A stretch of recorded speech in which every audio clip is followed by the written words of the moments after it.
Oke, baik. Di sini saya akan mengerjakan UAS sistem cerdas. Sini nama saya Yakobus Mariano Guntur Sian Abung, NIM 191247. Judul saya di sini aplikasi penentuan jumlah produksi menggunakan metode fusi Mamdani ya. Jadi produksi yang saya ambil di sini yaitu produksi kain tenun NTT. Pertama ada bab 1 pendahuluan latar belakang. Kain tenun NTT merupakan sebuah bentuk karya seni budaya yang banyak diminati dan digemari oleh konsumen dalam negeri dan luar negeri.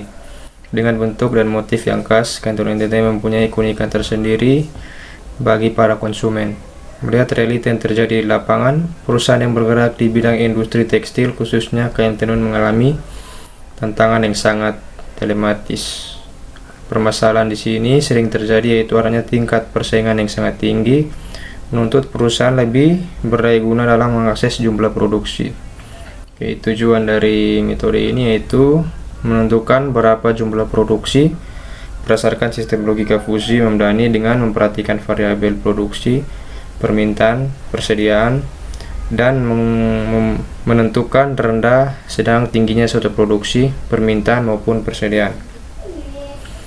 Lalu bab 2 di sini landasan teori. Landasan teorinya itu metode fusi Mamdani. Himpunan logika fusi diperkenalkan pada tahun 1965 sebagai cara matematis untuk mempresentasikan ketidakpastian linguistik berdasarkan konsep logika fusi. Aktor-aktor dan kriteria-kriteria dapat diklarifikasikan tanpa batasan yang mengikat. Logika fusi sangat berguna untuk menyelesaikan banyak permasalahan dalam berbagai bidang yang biasanya memuat derajat ketidakpastian. Logika fusi adalah metodologi sistem kontrol pemecahan masalah yang cocok untuk diimplementasikan pada sistem, mulai dari sistem yang sederhana, sistem kecil, embedded system, jaringan PC, multi-channel atau workstation berbasis akuisisi data, dan sistem kontrol.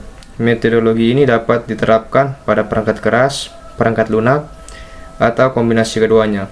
Dalam logika klasik dinyatakan bahwa segala sesuatu bersifat biner, yang artinya adalah hanya mempunyai dan kemungkinan iya atau tidak, benar atau salah, baik atau buruk, dan lain-lain. Oleh karena itu semua dapat mempunyai nilai keanggotaan 0 atau 1. Oke, langsung saja kita ke bab 3 pembahasannya. 3 pembahasannya itu ada flowchart di sini. Yang pertama kita mulai, lalu berikutnya variabel, lalu menentukan derajat keanggotaan, menentukan aturan fusi, komposisi max min, maksimum minimal, defusifikasi, hasil perhitungan, lalu selesai. Oke, selanjutnya kita lanjutkan ke perhitungan manual. Perhitungan manual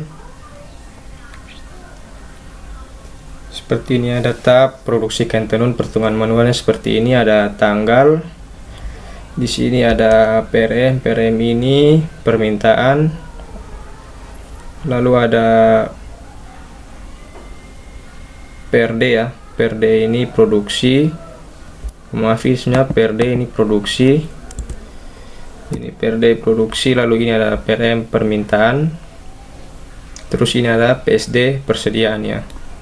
Jadi produksi di sini 80, permintaan 60, persediaan 20, dan seterusnya. Di sini juga ada tanggal-tanggalnya, ada tanggal 1 sampai tanggal 10. Oke, lalu kita lanjut ke yang berikutnya. Kita masuk ke aplikasi MATLAB-nya. Oke, yang pertama di sini kita ketik fusi lalu enter, maka dia akan muncul seperti ini, seperti di samping ini. Di sini ada fusi logic designer, yang mana di sini ada permintaan, lalu ada persediaan, dan ada produksi. Lalu yang berikutnya ada permintaan. Oke, ada permintaan di sini, di mana range-nya itu 6826. Lalu di sini itu ada rendah ya. Rendah dengan ini kita ubah jadi terap MF. Di sini angka rendahnya ada 1160, angkanya seperti ini. Lalu di permintaan ini ada yang sedang, permintaan sedang. Ini rendah. Ini sedang di sini.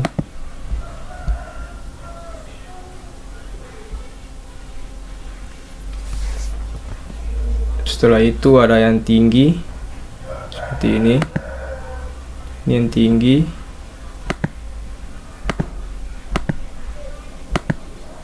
Lalu berikutnya ada persediaan. Persediaan itu ini yang pertama rendah dengan range-nya 3127. Angkanya seperti ini. Lalu ada sedang juga. Sedang ini range-nya juga sama. Parameternya seperti ini. Lalu yang terakhir ada yang tinggi ya. Yang tinggi ini seperti ini. Range-nya 3127 juga, parameternya seperti ini. Ininya kita rubah menjadi 3MF ya. Lalu ada produksinya dari rendah juga, range-nya ini 6454. Parameternya seperti ini. Lalu ini di sini rendah ini menggunakan trap MF. Lalu yang sedang ini kita menggunakan 3MF ya. Range-nya juga sama, angkanya seperti ini parameternya. Ada juga tinggi ini juga sama 3MF. Range-nya juga sama, parameternya seperti ini. Oke, kita lanjut yang ke berikutnya lagi. Di sini ada rules ya, rules editor. Rules editornya ini seperti ini ya. Jika permintaan rendah dan persediaan tinggi, maka produksinya rendah ya. Jika permintaan rendah dan persediaan sedang, maka produksinya rendah. Jika permintaan rendah dan persediaan rendah, maka produksinya juga rendah. Rules yang keempat, jika permintaannya sedang dan persediaannya tinggi, maka produksinya rendah. Lalu ada rules yang kelima, jika permintaan sedang dan persediaan sedang, maka produksinya sedang. Rules yang keenam, jika permintaan rendah, persediaan rendah, maka produksinya akan tinggi. Lalu rules yang ketujuh, jika permintaannya tinggi dan persediaan tinggi, maka produksinya akan tinggi. Rules yang kedelapan, jika permintaannya tinggi dan persediaannya sedang, maka produksinya akan tinggi. Lalu rules yang kesembilan, jika permintaannya tinggi dan persediaannya rendah, maka produksinya akan tinggi. Oke, seperti ini saya buat ada 9 rules di sini. Lalu kita lanjut yang ke berikutnya. Berikutnya itu ada ini ya, rules views. Ada ini ya, rule view-nya seperti ini. Ada permintaan, persediaan, dan ada produksi ya. Dia model seperti ini. Lalu yang terakhir itu hasilnya dia seperti ini. Di sini ada seperti diagram ya, ada diagram permintaan dari angka 0 mencapai 600. Ada persediaan ya. Persediaan ini dia dari 0 sampai 2500. Lalu ada produksi ini dia start mulai dari 2000 ya. Dari 2000 sampai 5000, maaf tadi persediaan ini dari 500 sampai dengan 3000 ya. Oke, jadi seperti ini UTS saya, UTS UA sistem cerdas saya. Sekian dan terima kasih.